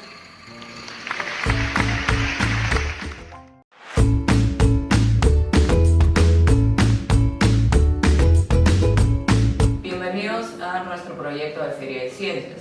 Mi grupo, conformado por Joaquín Pazo, Luciana Sicha y mi persona, Gabriela Arcevica, les presentaremos la electroremediación de suelos con la ayuda de nuestro profesor Carlos Jesús Fabián Arevalo. Bueno, esta es nuestra tabla de contenidos. En primer lugar hablaremos sobre nuestra problemática actual a solucionar para indicar la pregunta de investigación. El capítulo 2, el marco teórico con los respectivos antecedentes y la base teórica. Capítulo 3, el diseño experimental. Capítulo 4, los resultados obtenidos para concluir, indicar las limitaciones presentadas y dar las recomendaciones a mejorar. Y por último, nuestras fuentes bibliográficas. Ahora presentaremos el planteamiento del problema. En el Perú, la minería es una de las principales fuentes de ingreso. Es por eso que tiene gran impacto económico y ambiental, ya que contamina suelo, agua y aire. Como mencioné anteriormente, tiene bastante impacto económico, así que, por ejemplo, si no se tiene un control sobre las empresas mineras, no se va a tener un control sobre los relaves mineros y esto afectaría a la agricultura. Sumado a esto, también se vería afectado el transporte y las importaciones. Esto causaría una menor oferta de alimentos y junto a ello una inflación. Es por todo ello que la Organización de las Naciones Unidas plantea Objetivos de Desarrollo Sostenible y es el número 15, el cual se relaciona directamente con nuestro proyecto. Dado esto, hemos encontrado la electroremediación como una solución a la problemática mencionada. Es por ello que nuestra pregunta de investigación es: ¿en qué grado la cantidad de voltaje influye en la concentración final de metales pesados presente en suelos contaminados? Ahora bien, el objetivo que nos planteamos para esta investigación fue el siguiente: evaluar la efectividad del método al disminuir la concentración de metales pesados del suelo contaminado al variar la cantidad de voltaje en el proceso de electroremediación.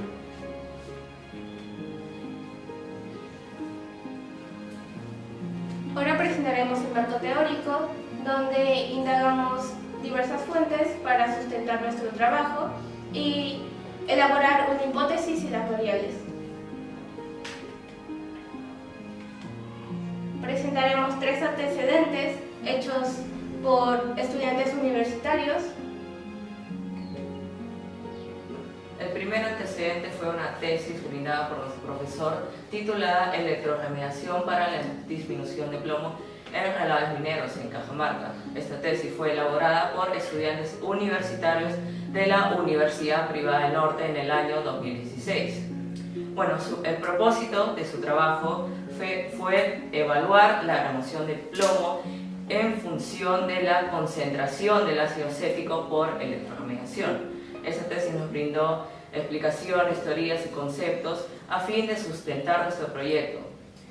Como resultado, ellos lograron una remoción de plomo del 45%, siendo un resultado bastante exitoso, teniendo como variables las siguientes: el voltaje 10 a 25 voltios durante 24 horas y 0.03 molar de ácido acético como electrolito. La segunda tesis analizada fue realizada por Mukba Basmaet en el año 2015, cuyo título es El análisis de suelos contaminados con metales pesados después de la electroremediación. Y a diferencia de la tesis descrita anteriormente, esta no tiene como enfoque principal el proceso de la electroremediación, sino la calidad del suelo después de la aplicación de susodicho método. Ellos usaron el cociente metabólico antes y después de la presentación, lo que en palabras sencillas determina la fertilidad del suelo a base de la actividad microbiana, lo que lo llevó al hallazgo de que el suelo se vio reducida su fertilidad de forma ligera, haciendo que sea parcialmente inapto para actividades agrícolas como puede ser la cosecha. Esta tesis titulada Fitorremediación y electroremediación de suelos contaminados fue escrita por Juan Romero Roque en el año 2017 y tuvo como objetivo general saber la capacidad de contaminación del cromo y del cobre. Gracias a esta tesis podemos saber que la fitorremediación no es una de las técnicas más eficientes y es por eso que escogimos la electroremediación. Bueno, continuando con nuestra base teórica, donde incluimos conceptos y fundamentos importantes. Primeramente, hablando de suelos contaminados con metales pesados, el cual fue nuestra muestra. Bueno, estos suelos presentan distintas características según su granulometría. Pueden ser arcillosos, arenosos, limo, etc. Cada tipo tiene mayor o menor permeabilidad, por lo cual humectarlo sería más complicado o más sencillo. Estudios anteriores han afirmado que la electroremediación se lleva mejor a cabo en suelos más finos y de baja permeabilidad, aunque también funciona de mejor manera en suelos arenosos, ya que al aplicarse en el campo, estos presentan una parte impermeable debajo del suelo contaminado, haciendo que el electrolito no llegue a estratos tan profundos. Los metales pesados son elementos químicos, son buenos conductores del calor y de la electricidad. Algunos presentan más densidad que otros y sobre todo los metales pesados son los principales desechos contaminantes a causa de la minería. Estos también tienen un gran impacto en la salud. Bueno, respecto al impacto en la salud, la presencia de metales pesados en la tierra inhibe la normalidad en la cadena alimenticia, más la producción de cultivos estaría envenenado con estas sustancias tóxicas, llegando al consumo del ser humano y de otros seres vivos, provocando incluso la muerte u otros daños irreparables en la salud.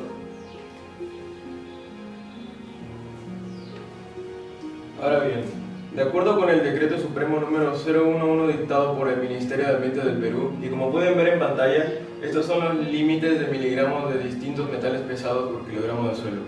Por ejemplo, si hay más de 70 miligramos en un kilogramo de suelo agrícola, este perdería ligeramente su fertilidad, haciendo que no sea tan útil para actividades agrícolas como la agricultura, y lo mismo con otros usos del suelo. Y teniendo en cuenta que nuestro país, el Perú, es muy dependiente de la actividad minera, esto sería muy perjudicial para nuestro país, para nuestra población, debido a que tanto mineras ilegales como informales no respetan estos límites impuestos por el Ministerio. Continuando con los procesos que intervienen en la electroremediación. Bueno, el proceso en el que se basa la electroremediación, la electrólisis. Esta separa los elementos de un compuesto por medio de la electricidad. En esta ocurre la liberación de electrones por los aniones en el ánodo, perdiendo electrones a fin de formar átomos neutros y establecer un enlace iónico. Ambos, al presentar cargas opuestas, son atraídos entre sí. Por el otro lado, la captura de electrones por los cationes en el cátodo, produciendo así una oxidación de los compuestos y separándolos. A este proceso también se le conoce como reacciones redox. ¿Qué es la electroradiación? La electroradiación es una tecnología para restaurar suelos contaminados que se basa en la generación de un campo eléctrico a partir de una corriente directa proveniente de una fuente de energía o una fuente de poder. Acerca de la aplicación de voltaje o de corriente, se emplea dos electrodos, el ánodo, la carga positiva, y el cátodo, la carga negativa. Estos son colocados dentro del mismo suelo en pozos excavados y separados. Usualmente se emplea de un electrolito para mejorar las condiciones de conducción del campo eléctrico. Como ven en pantalla, los metales pesados son dirigidos hacia los electrodos por la ley de cargas opuestas. La electromigración es un fenómeno que trata acerca del movimiento de iones. Como se puede observar en la imagen, el cátodo es negativo. En esa parte se forma un campo de energía y los iones positivos son atraídos por este. Allí sufren el proceso de reducción. Este es un cuadro comparativo de las tecnologías in situ, como dice su nombre en latín, se refiere a dentro del mismo lugar contaminado o dentro del mismo sitio. Bueno, la electroradiación es una de las tecnologías más eficientes a comparación de otras técnicas, sobre todo en suelos contaminados con metales pesados, al ser contaminantes inorgánicos. Además, puede aplicarse a una gran variedad de suelos. Sin embargo, la duración de aplicación de voltaje o mejores resultados dependerá del tipo. Asimismo, debido a algunas desventajas, el tipo de suelo puede requerir de la fertilización u otros métodos como la regeneración. Ventajas y limitaciones. Algunas de las ventajas de esta técnica es la facilidad de adquirir y emplearla. También el contaminante puede separarse con facilidad del suelo, incluso de forma pura. Una de las limitaciones que tiene esto es de que el suelo tratado pierde ligeramente su fertilidad después del proceso. Respecto a los factores influyentes, en primer lugar, el material del electrodo debe ser capaz de conducir la electricidad.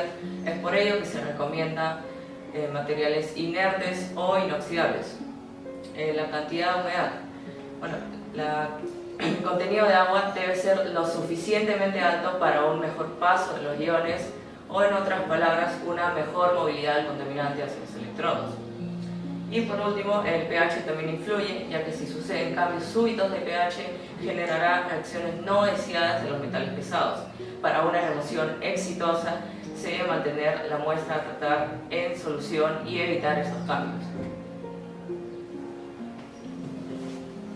Como pueden ver en pantalla, aquí presentamos nuestra hipótesis formulada para la investigación, la cual menciona que si la cantidad de voltaje influye de manera que al emplear una mayor cantidad de este durante un tiempo determinado se verá reducida la cantidad de metales pesados dentro de la Tierra debido a que habrá una mayor fuerza que atraiga y remueva los cationes metálicos hacia el cátodo. Y dentro de las variables seleccionadas, primeramente tenemos a la variable independiente, la cual es la cantidad de voltaje usado. Luego tendríamos a la variable dependiente, la cual es la concentración final de metales pesados en el suelo. Y finalmente, nuestras variables controladas, las cuales fueron el tipo de suelo, la cantidad de tierra, la concentración de solución electrolítica y el material del electrodo. Ahora bien, pasaremos con el diseño experimental, donde explicaremos nuestros materiales empleados y el procedimiento experimental.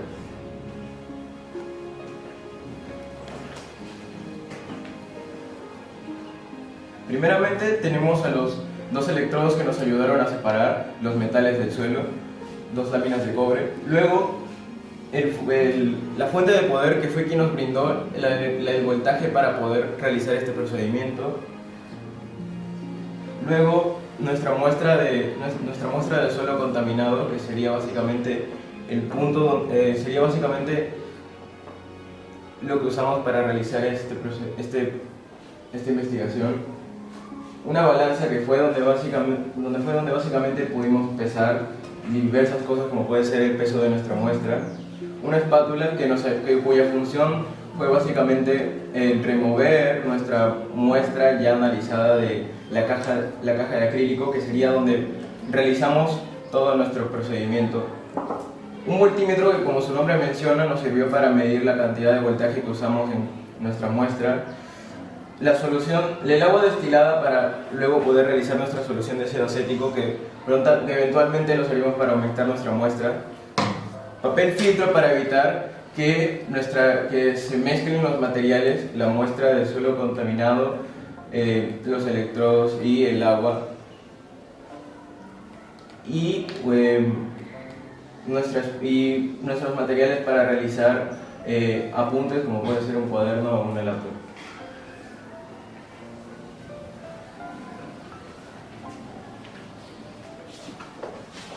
Para el procedimiento experimental, lo primero que hicimos fue armar la celda. Para ello tuvimos que medir las proporciones del compartimiento y luego fijamos los tabiques. Tuvimos que separar la muestra en 3 partes, 2 para mandar a analizar a un laboratorio llamado SLAB y una para nuestras muestras. Luego lo que hicimos fue aumentar la tierra con una solución de ácido acético y colocamos los electrodos de cobre. Luego colocamos la muestra en la celda, medimos el voltaje del regulador y lo dejamos operando por 24 horas. Bueno, los resultados. Para determinar la concentración antes y después de la electroradiación, mandamos nuestras muestras a analizar a un laboratorio externo llamado SLAB. Bueno, en primer lugar, estas son nuestras tablas. La primera tabla, la cantidad de metales pesados inicial de la muestra de arena a tratar. Como vemos, los indicadores son demasiado altos, incluso superando los límites impuestos por el Ministerio del Ambiente. Y en la segunda tabla, después de la electroradiación, como vemos, se ha disminuido significativamente la concentración. Por ejemplo, al principio se encontró 333 miligramos de plomo por kilogramo de suelo, y después del primer tratamiento, al aplicarse 30 voltios, tan solo se encontró 4 miligramos. Esta es una gráfica a partir de nuestras tablas anteriores. Como vemos, hay una gran diferencia de miligramos de metales pesados antes y después del tratamiento.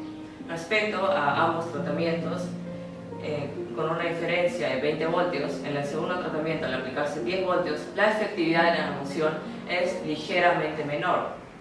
Algunos de los metales pesados fueron removidos en un grado mayor o menor dependiendo de ciertos factores como su densidad, entre otros, y podemos decir que a mayor cantidad de voltaje, mejor remoción habrá, ya que la carga es directamente proporcional a la fuerza de atracción entre los electrodos y los metales pesados, que sería el contaminante, la remediada. Ahora veremos las conclusiones. Como conclusión, podemos saber que la electroremediación tiene un gran potencial para eliminar metales de diversos tipos de suelos. También la variable de voltaje influye bastante en el proceso, ya que a mayor voltaje, menos tardará el proceso de electroremediación. Y también cumplimos con el objetivo general, ya que eliminamos el 95% de metales pesados que se encontraban en nuestras muestras. Respecto a las limitaciones que se nos presentaron, bueno, como mencioné anteriormente, el material electrodo debería haber sido inoxidable, pero nosotros empleamos láminas de cobre por la disponibilidad que teníamos. Al ser un material reactivo, es decir, que reaccionan oxidándose, partículas de cobre fueron desprendidas, afectando mínimamente la muestra a tratar. Después, el suelo, nuestra muestra, fue tan solo 750 gramos y de tipo arenoso, ya que fue una donación realizada para nuestro trabajo. Al ser poca masa, tuvimos que dividirlas en 3 partes, una para rizar y las restantes para nuestros tratamientos. Esto limitó la evaluación de otros parámetros para determinar los valores óptimos como el rango de corriente, el tiempo, la concentración de ácido acético y el uso de otros electrolitos. Finalmente, nuestras recomendaciones. Primeramente, trabajar con electrodos inertes como puede ser el acero inoxidable para evitar que los metales del electrodo se incorporen al suelo en el transcurso de la remediación. Luego, el estudio con otros tipos de suelo para evaluar su tasa de remoción de contaminantes y parámetros de operaciones más adecuados. De ahí, trabajar con más tipos de suelos como puede ser el arcilloso, en las mismas condiciones cada uno para ver si obtenemos buenos resultados. Luego, avanzar con las investigaciones para un mejor entendimiento sobre los fenómenos de transporte involucrados en este proceso, debido a que la electroremediación tiene mucho potencial como técnica de remediación de suelos que están contaminados con contaminantes orgánicos e inorgánicos a diferentes escalas, desde un laboratorio hasta campo abierto. Y finalmente, el tiempo. Debido a la poca disponibilidad de tiempo que tuvimos para realizar este procedimiento experimental, solo pudimos hacer muestras de 24 horas. Sin embargo, una remoción más significativa daría lugar en un plazo de tiempo más largo. Estas son nuestras referencias bibliográficas.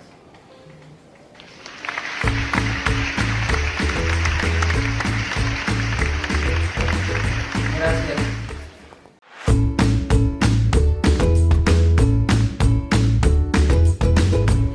Bienvenidos, en esta oportunidad vamos a presentar nuestro proyecto de Feria de Ciencias. Los miembros del grupo son Miguel Ruiz, José Daniel Campero y quienes habla, Eduardo Cortés. Nuestro proyecto titula Extracción de limoneno para disolución de EPS y nuestro proyecto fue asesorado por nuestro profesor Carlos Jesús Fabio. Este es nuestro índice. Nuestro proyecto se divide en 6 partes: el planteamiento del problema, el marco teórico, el diseño metodológico, las conclusiones, resultados y finalmente las fuentes de información. Primero, planteamiento del problema. Nuestro problema es la acumulación de residuos de EPS en la naturaleza y el aumento del consumo de EPS. Veamos esta gráfica que nos muestra el consumo de plásticos de 1950 a 2018. En esta gráfica proporcionada por Open Access Government, una revista estadounidense, podemos ver cómo la producción y consumo de plásticos fue incrementando mediante el pasar de los años. Como podemos ver acá, tan solo en 2018 ya se habían producido millones de toneladas de plástico. Y es que si es que esto sigue aumentando y no encontramos una solución, esto va a llegar a ser un problema muy crítico para la humanidad en algún futuro no muy lejano. A base de este problema, nosotros desarrollamos nuestra pregunta de investigación, que es la siguiente: ¿cómo influye el tamaño de partículas de cáscara de naranja en la cantidad de limoneno recolectado? El objetivo de nuestra investigación fue determinar el efecto del tamaño de partícula de cáscara de naranja, en este caso Citrus sinensis, en la extracción de limoneno mediante el método de destilación y de esta manera ayudar al reciclaje de los EPS. Pasemos con el marco teórico. Este es el primer antecedente de investigación que hemos nosotros investigado. En esta tesis escrita por Susan Indira Lozada Alarcón, titulada Recuperación del poliestireno expandido con aceite esencial de la naranja, hemos podido retraer información que nos ayudó bastante a nuestro proyecto, ya que es un proyecto bastante similar, sino que con otras variables y con otras cosas que pueden afectar o que cambiaron mediante los dos proyectos. Nuestro segundo antecedente es de la Universidad Central del Ecuador, escrito por Diana Chávez, la cual se especializa en ingeniería química, y esta nos ayudó bastante a saber si nuestra solución iba a ser viable, si es que era posible extraer limoneno de las cáscaras de naranja, y luego de poder recolectar toda la información de este antecedente, pudimos comprobar que nuestra solución era posible. Nuestro tercer antecedente se titula Reducción del poliestireno expandido utilizando solvente natural, su caracterización y aplicación en la industria de productos de recubrimiento. Esta tesis fue presentada en la Universidad de El Salvador y fue escrita por Mayra Marilú Ramírez. De esta fuente pudimos planear nuestro procedimiento experimental, así como las variables que íbamos a utilizar durante el experimento. Y por último, este antecedente que titula Aprovechamiento de nuevos productos en base a poliestireno expandido recuperado. Esta tesis fue escrita por varios autores, entre ellos J.G. Carrillo Baeza, J.A. Kamal Canche, entre otros. De esta tesis logramos retraer información que estaba relacionada con el poliestireno expandido, cómo recuperarlo y qué hacer con él. Ahora pasamos con las bases teóricas. Nosotros nos enfocamos en la sostenibilidad. ¿Qué es la sostenibilidad? Es poder gestionar los recursos que tenemos para poder satisfacer las necesidades actuales sin poner en riesgo las futuras, teniendo en cuenta aspectos económicos, sociales y también ambientales. Para ello nosotros utilizamos los 17 objetivos de la ONU y de desarrollo sostenible, y a continuación explicaremos cuáles son con los que nos enfocamos principalmente. Los objetivos en los que nos enfocamos fueron el número 12 y el número 15. El número 12 dice: producción y consumo responsables.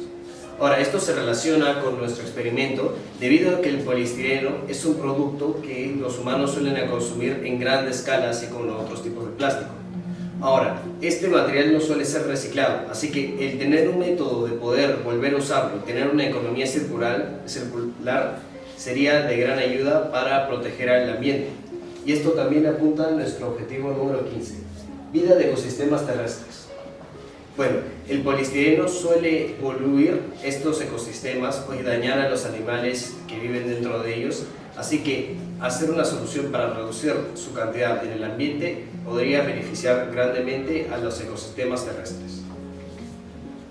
Pasamos a explicar qué es el poliestireno.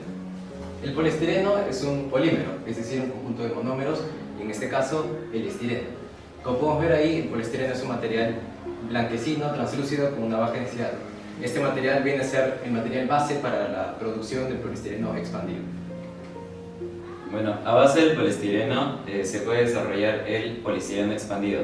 Este está compuesto por 95% de aire y 5% de poliestireno, y es muy cotizado por la gente y por las fábricas debido a que su obtención es muy fácil, ya que no requiere de muchos recursos. Además, sirve para poder realizar y desarrollar, por ejemplo, vasos, cubiertos, platos, entre otros productos desechables. Pero este material no solo tiene características buenas, ya que principalmente por su corta vida útil de no más de un par de horas, porque se suele usar para los productos que mencionó mi compañero, es muy fácil que se acumule en grandes cantidades, y a día de hoy no hay una manera eficiente de poder lidiar con este desecho. Así que se suele tirar a vertederos donde puede ser consumido por animales. Ahora, este material de aquí es carcinogénico y tóxico, por lo cual puede causar o apoyar el desarrollo de cáncer, y también puede intoxicar a ciertos seres vivos. También es un material bastante frágil que nunca se biodegrada, es decir, siempre está en el ambiente, por lo cual puede ser roto por cualquier acción y puede ser distribuido por la marea o por el aire. Pasamos a explicar ahora nuestra solución, que viene a ser los aceites esenciales, incluido el limoneno. Como acabo de decir, el limoneno es un aceite esencial que se encuentra en la parte de la cáscara de la naranja llamada flavedo, o también conocida como epicarpio. El limoneno es un líquido, un compuesto químico que tiene un gran uso en el mundo de la cosmetología y de la moda. ¿Por qué? Porque tiene un buen sabor y un buen olor. El limoneno es un líquido volátil, es decir, que tiene una gran facilidad de evaporarse, y es por eso que es muy complicado, digamos, o tienen que haber varias condiciones para que se pueda extraer de manera correcta. El limoneno, como podemos ver ahí, es un compuesto que está formado únicamente por carbón e hidrógeno, es decir, que es un hidrocarburo y que es apolar. Y con estas características que son similares también a las del poliestireno expandido, es que tiene la capacidad de disolverse. Ahora pasamos a una de las partes más importantes, que es la hidrodestilación, el cual es el proceso con el que nos basamos para poder recolectar el limoneno de las cáscaras de naranja. ¿Qué es la hidrodestilación? Es un proceso de extracción en donde el material vegetal está sumergido en agua en constante ebullición, y esto hace posible que se puedan recolectar los aceites esenciales. Para ello nosotros usamos el aparato Clevenger, el cual fue obtenido gracias al colegio, y primeramente voy a pasar a explicar cómo se funciona. Este es el matraz, lo que está al comienzo, el cual ahí se colocan los materiales vegetales, en este caso las cáscaras de naranja, conjuntamente con el agua, que serían 500 mililitros, y luego de que esto está en constante ebullición y que se suministra el calor, estos gases conjuntamente con los aceites esenciales suben hasta el condensador, en el cual, gracias al agua que es suministrada, se activa y no deja que los gases salgan y vuelve abajo en estado líquido. Y esto se almacena. Y uno de los beneficios de este aparato Clevenger es que no se necesita suministrar agua constantemente, ya que el agua puede ser reciclada. Sin embargo, hay que tener en cuenta que los aceites esenciales que se recolectan no vuelvan al matraz, sino que luego de que se llene, activar el grifo para poder recolectar el aceite esencial. Seguimos con la formulación de nuestra hipótesis. Nuestra hipótesis dice: el uso de partículas de menor tamaño facilitará la extracción del mayor volumen del limoneno, debido a que en el proceso de hidrodestilación se necesita una mayor superficie de contacto con el agua para facilitar la extracción del limoneno de la cáscara de naranja.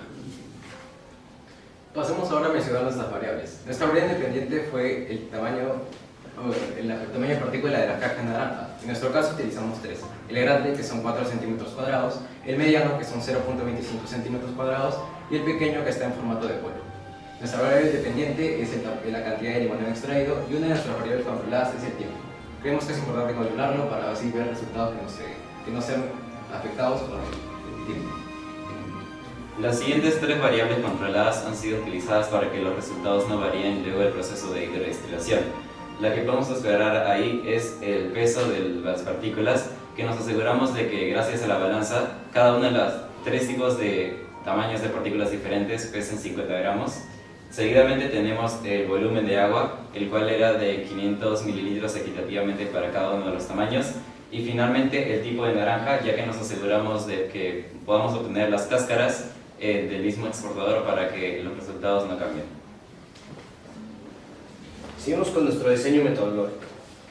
Nuestro enfoque metodológico fue el experimental, ya que hicimos uso de variables. Y nuestro tipo de investigación fue correlacional, ya que intentamos buscar el grado de relación entre nuestras dos variables dependiente e independiente.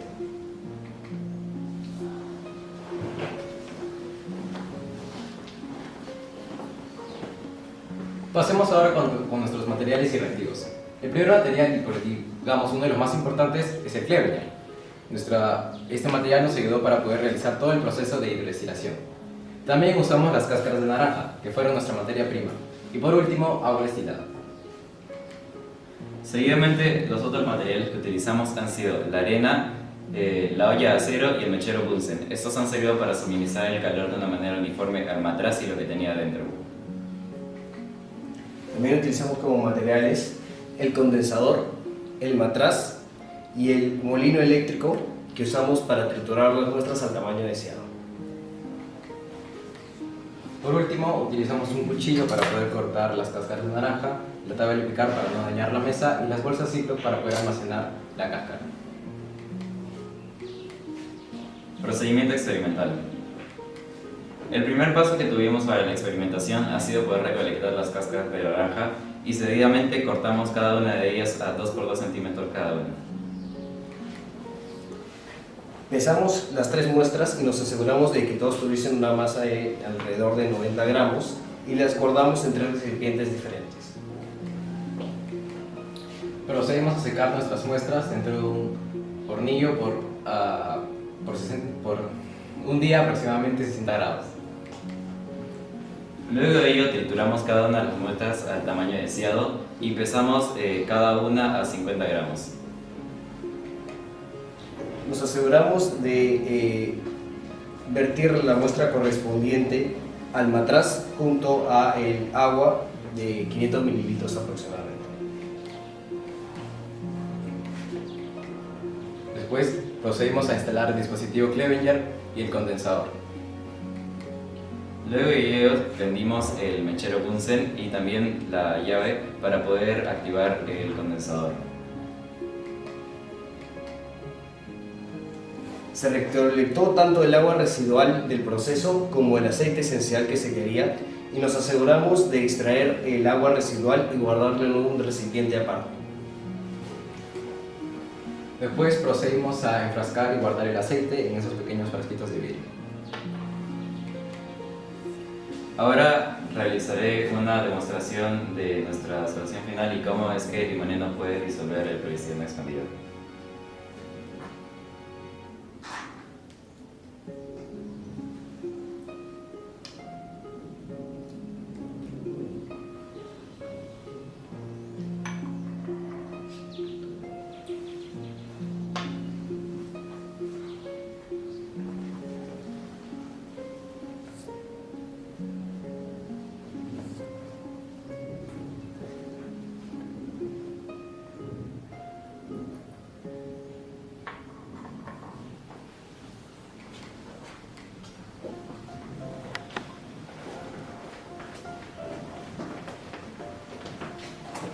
Pasemos ahora con los resultados.